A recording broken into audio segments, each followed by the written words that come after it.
Hello and welcome back to my channel. Today I will be showing you how to make homemade phyllo dough or yufka. In order to make a 12-inch pie, I started off with 3 cups of flour and 2 cups of water, and I'm going to be using my hands just to start off the mixture and mix it very well. I didn't cut out a lot of this video and I didn't want to speed anything up because I really want to show you the process. I think it's very important to understand the process and how to do these things. I've watched other YouTube videos when I first started out making pita, and honestly I felt like they always cut things out that were too important to miss. So this is just how you do it. Follow the steps, watch the video until the very end, and then just trust the process, okay?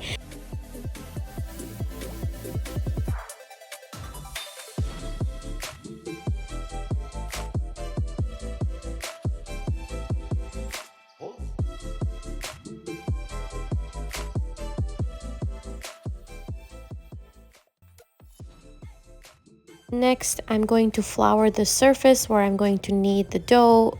Flour the surface so the dough doesn't stick to the surface. I'm just going to put the dough and start kneading. You'll notice that I'm a lefty and there's a lot of dough stuck to my left hand. So I'm going to sprinkle some flour onto my hand and just try to scrape off as many pieces as possible. And then they'll go probably flying all over the place. So then I'll just gather them onto this dough section in the middle.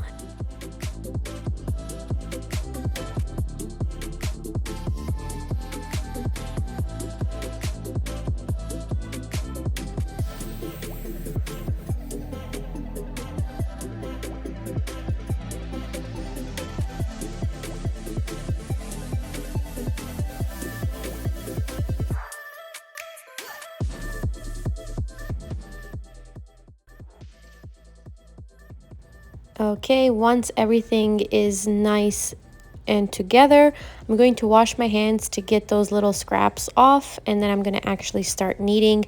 So I'm going to need a lot of flour. With my left hand, I'll use the palm of my hand to apply pressure, and with my right hand, I'm just gathering the sides and pushing them in the middle, because we want to form this perfect circle and everything has to come together.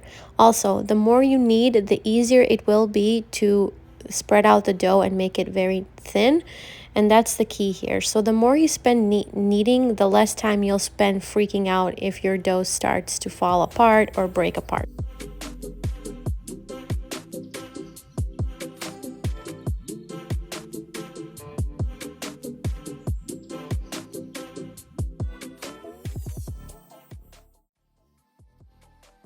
So there is that rough dough ball, our first dough ball. It's going to be a little bit sticky, and that's exactly what we want. We want it to be soft, so don't use a lot of flour when you are kneading. I cleaned up the surface, and again, I'm going to add some flour. That way the dough ball doesn't stick to the surface, of course. Now I'm going to take my big dough ball and make 2 dough balls out of it by splitting it into 2 even pieces, because it will be easier to knead and eventually easier to spread the dough out.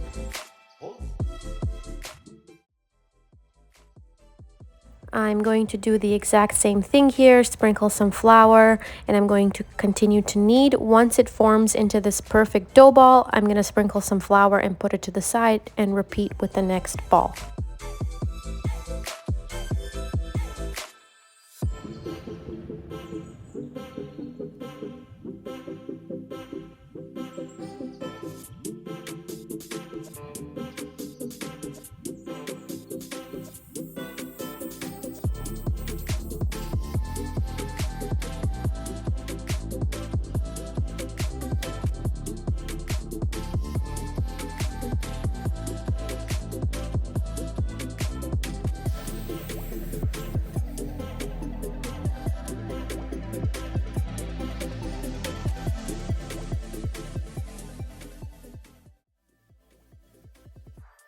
All right, and there is the first one, super cute. And I'm just gonna repeat with the second one and there is the second one. Now we are going to let them rest for a second while we prepare our tray. I'm going to clean up, obviously.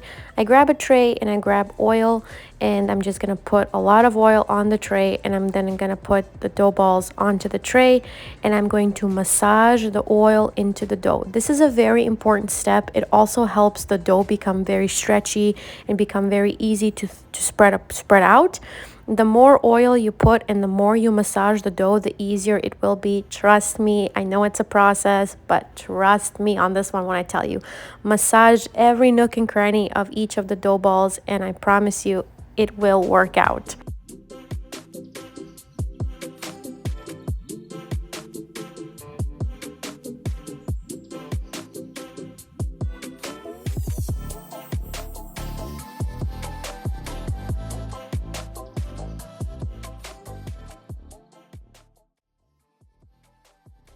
All right, after that quick massage session, I'm going to grab some cling wrap, and I'm going to cling wrap each dough ball separately and then all together.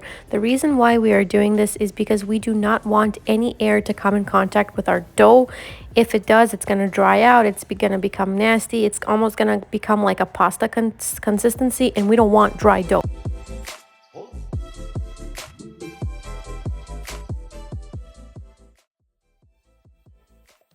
I'm going to cover them up and then cover them up once more all together and put them in a warm place to chill for like 15 to 20-ish minutes, so the oil absorbs into the dough. While the dough hangs out for a little bit, I put a cloth on the surface and I put some flour so the dough ball doesn't stick. And there is our dough ball after about 15-ish minutes of hanging out. It's very nice, and already you can see that it's going to be stretchy.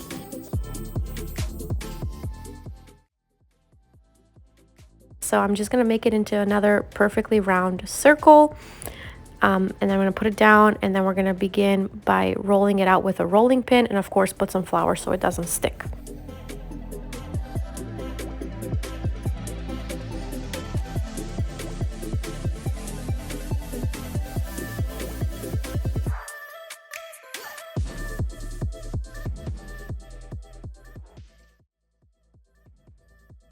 And as we're using the rolling pin, we don't want to overstretch the dough.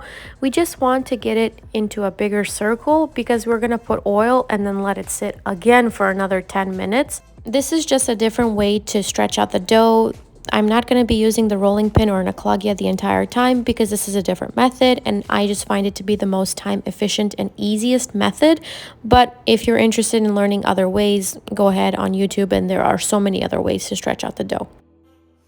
So again, I'm just going to try to stretch out the dough as much as possible, not too big, not too small.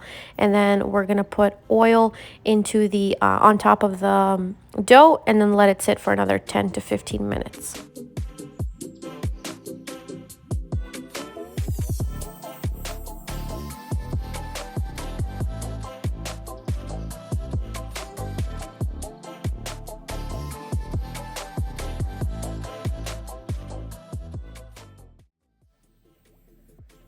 All right, so here I am putting the oil. I did put a little bit too much oil, so don't put too much. You can always add more if need be, but this was a lot of oil. So again, I'm just massaging the oil on top and on the sides because again, I don't want my dough to dry out. But it's very important that the oil gets absorbed into the dough because again, that's what will help us stretch out the dough.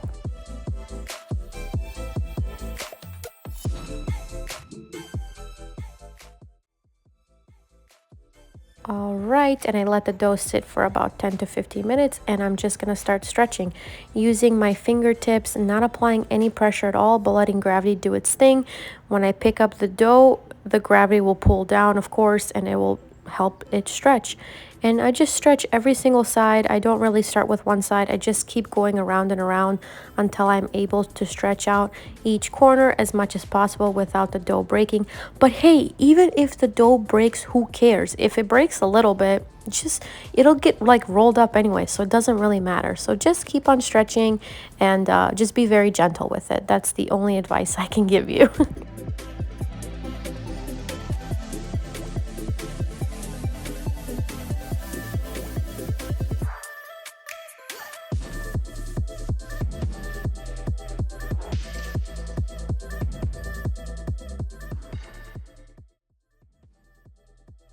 Okay, our dough is nice and stretched out, and there it is, just chilling there. I grabbed my mixture. I happen to have made a potato mixture, but you can use any mixture you want. I fill it up, and then I'm just gonna take the cloth and flip it over.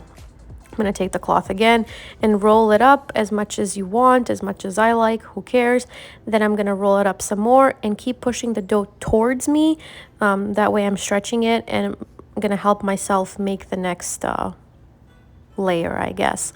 So I'm just pushing it, and rolling it up so it gets covered nice and evenly.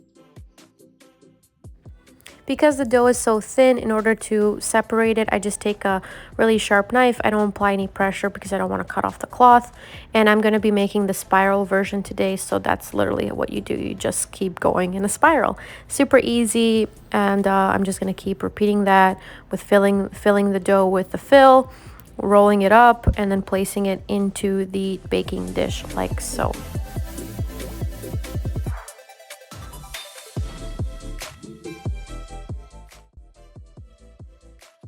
All right, and here is the final version. Again, this is about a 12-inch in diameter. It doesn't have to be perfect, but then I bake it, and there we go. I will make a separate video about like the fillings and stuff, but that's it. Thank you for watching, and I hope you try out my recipe.